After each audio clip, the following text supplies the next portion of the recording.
Good morning! Bagong gising here at Tibag. Medyo malamig po, kaya nagpapainit tayo dito sa kanilang fireplace.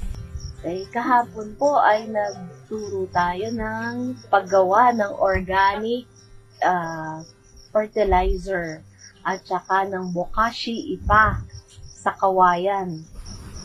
And today, we are getting ready na yung mga taga-flora naman po ang tuturuan natin. So, in a while, after breakfast, we will be moving out of this place. We will spend the night at pupunta na tayo sa flora para yun naman pong mga farmers doon.